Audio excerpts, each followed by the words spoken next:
ನಮಸ್ತೆ ಎಲ್ರಿಗೂ welcome back to my channel. ಇವತ್ತು ನಾನು ಕಿಚಡಿ ಮಾಡೋದನ್ನು ತೋರಿಸ್ತಾ ಇದ್ದೀನಿ. ಸಿಂಪಲ್ಲಾಗಿ ಮನೇಲೇ ಮಾಡ್ಕೊಳ್ಳೋವಂಥ ರೆಸಿಪಿ. ಬನ್ನಿ ಮಾಡೋದು ನೋಡೋಣ. ಮೊದಲಿಗೆ ನಾನಿಲ್ಲಿ 1 ಕಪ್ ಅಕ್ಕಿನ ತೊಗೊಂಡಿದ್ದೀನಿ. ಅದೇ ಕಪ್ಪಿನ ಅಳತೆಯಲ್ಲಿ 1/4 ಕಪ್ನಷ್ಟು ಕಡಲೆಬೇಳೆ ಹಾಕ್ತಿದ್ದೀನಿ. ಹಾಗೆಯೇ ಅರ್ಧ ಕಪ್ನಷ್ಟು ಹೆಸರುಬೇಳೆ ಹಾಕ್ತಿದ್ದೀನಿ. ಅರ್ಧ ಕಪ್ನಷ್ಟು ತೊಗರಿಬೇಳೆ ಹಾಕ್ತಾಯಿದ್ದೀನಿ. ಇದೆಲ್ಲದನ್ನು ಚೆನ್ನಾಗಿ 2-3 ಸರಿ ನೀರಲ್ಲಿ ವಾಶ್ ಮಾಡ್ಕೋಬೇಕು. ತುಂಬಾ ಸಿಂಪಲ್ಲಾಗಿರುತ್ತೆ, ಕ್ವಿಕ್ಕಾಗಿ ಮಾಡ್ಕೋಬೋದು. ಹಾಗೆಯೇ ಎಲ್ಲ ಥರದ ಬೇಳೆಗಳು ಯೂಸ್ ಮಾಡೋದ್ರಿಂದ ಹೆಲ್ತಿಗೆ ತುಂಬ ಒಳ್ಳೆಯದು. ನೋಡಿ, ಈಗ ನಾನು ಚೆನ್ನಾಗಿ ವಾಶ್ ಮಾಡ್ಕೋತಾ ಇದ್ದೀನಿ. ಇದನ್ನು ಒಂದು 2-3 ಸರಿ ನೀರಲ್ಲಿ ಕಿವುಚಿ ವಾಶ್ ಮಾಡ್ಕೊಳ್ಳಿ. ಈಗ ಇದು ವಾಶ್ ಆಗಿದೆ. ಈಗ ನಾನು ನೀರು ಹಾಕ್ತಾಯಿದ್ದೀನಿ. ನೀರನ್ನ ನೀವು 1:3 ಹಾಕಬೇಕು. 1 ಕಪ್ ಅಕ್ಕಿಗೆ 3 ಕಪ್ ನೀರು ಹಾಕಬೇಕು. 2 ಕಪ್ ಹಾಕ್ತಿರಲ್ವ, 1 ಕಪ್ ಎಕ್ಸ್ಟ್ರಾ ಹಾಕಬೇಕು. ಅದೇ ಅಳತೆಯಲ್ಲೇ ನಾನು ನೀರು ಹಾಕೋತಾ ಇದ್ದೀನಿ. ಯಾಕಂದರೆ ಇದು ಕಿಚಡಿ ಸ್ವಲ್ಪ ನೀರಂಗೆ ಇದ್ರೇ ಚೆನ್ನಾಗಾಗೋದು. ಗಟ್ಟಿ ಆಗಿಬಿಟ್ರೆ ತಿನ್ನೋಕ್ಕೆ ಚೆನ್ನಾಗಿ ಅನಿಸಲ್ಲ. ಸೊ ಹಾಗಾಗಿ 1:3 ರೇಷಿಯೋಲಿ ನೀರು ಹಾಕ್ಕೊಳ್ಳಿ. ಈಗ ಇದನ್ನು ನೀರು ಹಾಕಿ ನೆನೆಸೋಕೆ ಇಡ್ತಿದ್ದೀನಿ. ಈಗ ತರಕಾರಿ ನೋಡೋಣ. ಒಂದು ಹಸಿಮೆಣಸಿನ್ಕಾಯಿ, ಈರುಳ್ಳಿ, ಟೊಮ್ಯಾಟೊ, ಆಲೂಗಡ್ಡೆ, ಬೀನ್ಸ್, ಕ್ಯಾರೆಟು ಮತ್ತು ಶುಂಠಿ ಬೆಳ್ಳುಳ್ಳಿ ಪೇಸ್ಟು, ಮತ್ತು ಇಲ್ಲಿ ಗರಂ ಮಸಾಲ, ಸಾಂಬಾರು ಪೌಡರ್, ಖಾರದ ಪುಡಿ ಮತ್ತು ಮಸಾಲೆಗಳನ್ನ ಹಾಕಿದ್ದೀನಿ.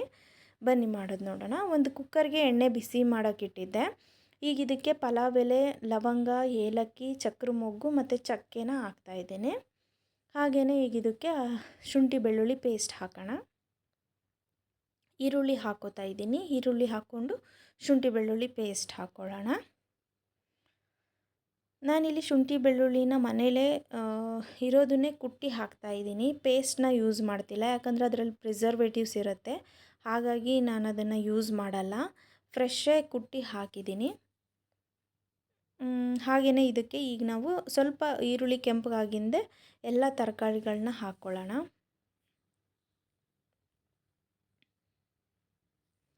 ಈಗ ಇದನ್ನು ಚೆನ್ನಾಗಿ ಮಿಕ್ಸ್ ಮಾಡಿ ಸ್ವಲ್ಪ ಟೊಮೆಟೊ ಮೆತ್ತಗಾಗೋವರೆಗೂ ವೆಯ್ಟ್ ಮಾಡೋಣ. ಹಾಗೆಯೇ ರುಚಿ ನೋಡಿಕೊಂಡು ಉಪ್ಪು ಹಾಕ್ಕೊಳ್ಳಿ. ಆದಷ್ಟು ದೊಡ್ಡ ಉಪ್ಪನ್ನೇ ಬಳಸಿ ಈ ಥರದ ಅಡುಗೆಗಳಿಗೆಲ್ಲ.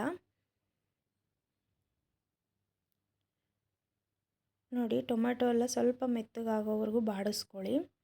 ಈಗ ಇದಕ್ಕೆ ಮಸಾಲೆಗಳನ್ನ ಹಾಕೋಣ. ಗರಂ ಮಸಾಲೆ, ಖಾರದ ಪುಡಿ ಮತ್ತು ಸಾಂಬಾರು ಪೌಡರ್ ಎಲ್ಲನೂ 1 ಸ್ಪೂನ್ ತೊಗೊಂಡಿದ್ದೀನಿ. ಚೆನ್ನಾಗಿ ಮಿಕ್ಸ್ ಮಾಡ್ಕೊಳ್ಳಿ. ಇದು ಸ್ವಲ್ಪ ಎಣ್ಣೆ ಬಿಟ್ಕೊಳ್ಳುತ್ತೆ. ಎಣ್ಣೆ ಬಿಟ್ಕೊಳ್ಳೋವರೆಗೂ ಸ್ವಲ್ಪ ಫ್ರೈ ಮಾಡ್ಕೊಳ್ಳಿ.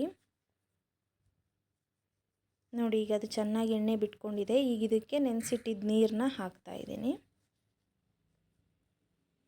ಇದು ನೀರು ಒಂದು ಕುದಿ ಬರಬೇಕು, ಅಲ್ಲಿವರೆಗೂ ವೆಯ್ಟ್ ಮಾಡಿ. ಅದಾದಮೇಲೆ ಅಕ್ಕಿ ಬೇಳೆಗಳನ್ನ ಹಾಕೋಣ. ನೋಡಿ, ಈಗ ಇದು ಕುದಿ ಬರ್ತಾ ಇದೆ. ಈಗ ಇದಕ್ಕೆ ನೆನೆಸಿಟ್ಟಿದ್ದ ಅಕ್ಕಿ ಬೇಳೆ ಇತ್ತಲ್ವ, ಅದನ್ನು ಸೇರಿಸ್ಕೊಳ್ಳೋಣ. ತುಂಬಾ ಬೇಗ ಆಗುತ್ತೆ, ಹೆಲ್ದಿ ರೆಸಿಪಿ, ಆರಾಮಾಗಿ ಮಾಡ್ಕೋಬೋದು. ಇದಕ್ಕೆ ನೀವು ಸೊಪ್ಪಿದ್ರೆ ಸೊಪ್ಪನ್ನೂ ಹೆಚ್ಚು ಹಾಕ್ಕೋಬೋದು.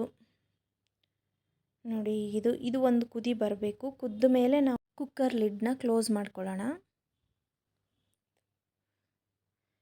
ಸ್ವಲ್ಪ ರುಚಿ ನೋಡ್ಕೊಂಡು ಉಪ್ಪು ಹಾಕ್ಕೊಳ್ಳಿ. ಸ್ವಲ್ಪ ಬೆಲ್ಲ ಹಾಕಿದೆ ನಾನು. ಅದು ಒಂದು ಕುದಿ ಬರಬೇಕು. ಕುದ್ಮೇಲೆ ಕುಕ್ಕರ್ ಲಿಡ್ನ ಕ್ಲೋಸ್ ಮಾಡಿ 3 ವಿಷಲ್ ಕೂಗಿಸ್ಕೊಳ್ಳೋಣ. ನೋಡಿ, ಈಗ ಕುದೀತಾ ಇದೆ. ಈಗ ಇದಕ್ಕೆ ಲಾಸ್ಟಲ್ಲಿ ಕೊತ್ತಂಬರಿ ಹಾಕಿ ಲಿಡ್ ಕ್ಲೋಸ್ ಮಾಡೋಣ. ಚೆನ್ನಾಗಿ ಮಿಕ್ಸ್ ಮಾಡಿ. ನೋಡಿ, ಈಗ ಕುಕ್ಕರ್ ಲಿಡ್ನ ಕ್ಲೋಸ್ ಮಾಡ್ತಾ ಇದ್ದೀನಿ. ಈಗಿದು 3 ವಿಷಲ್ ಆಗಿದೆ. ಓಪನ್ ಮಾಡ್ತಿದ್ದೀನಿ. ನೋಡಿ ಎಷ್ಟು ಚೆನ್ನಾಗಿ ಬೆಂದಿದೆ. ನೋಡಿ, ನಾನು ಇಲ್ಲಿ ತೋರಿಸ್ತಿದ್ದೀನಲ್ಲ ಕನ್ಸಿಸ್ಟೆನ್ಸಿ, ಈ ಕನ್ಸಿಸ್ಟೆನ್ಸಿಗೆ ಬರಬೇಕು ಅದು ರೈಸು. 1 ಸ್ಪೂನ್ ತುಪ್ಪ ಹಾಕ್ತಿದ್ದೀನಿ. ತುಂಬ ಗಟ್ಟಿಯಾಗಿಬಿಟ್ರೆ ತಿನ್ನೋಕ್ಕೆ ಚೆನ್ನಾಗಿ ಅನಿಸಲ್ಲ. ಸೊ ನೋಡಿ, ಈ ಥರ ಸ್ವಲ್ಪ ನೀರಾಗಿ ಈ ಥರ ಇರಬೇಕು. ಬಿಸಿಬೇಳೆಭಾತ್ ಮಾಡ್ತೀವಲ್ಲ, ಅದಕ್ಕಿಂತ ಸ್ವಲ್ಪ ಗಟ್ಟಿ ಅಷ್ಟೇ. ನೋಡಿ, ಈ ಥರ ಅದಕ್ಕೆ ಇರಬೇಕು. ಇದನ್ನು ನೀವು ಮಿಕ್ಸ್ಚರ್ ಜೊತೆಗೆ ತಿಂದರೆ ತುಂಬ ಚೆನ್ನಾಗಿರುತ್ತೆ. ನೋಡಿ, ಸಿಂಪಲ್ಲಾಗಿ ಮಾಡ್ಕೋಬೋದು. ಟ್ರೈ ಮಾಡಿ ಒಂದು ಸರಿ. ಹೇಗಿತ್ತು ಅಂತ ತಿಳಿಸಿ, ಕಮೆಂಟ್ ಮಾಡಿ, ಲೈಕ್ ಮಾಡಿ, ಶೇರ್ ಮಾಡಿ. Thank you. ನನ್ನ ಚಾನಲ್ನ ಸಬ್ಸ್ಕ್ರೈಬ್ ಆಗಿ.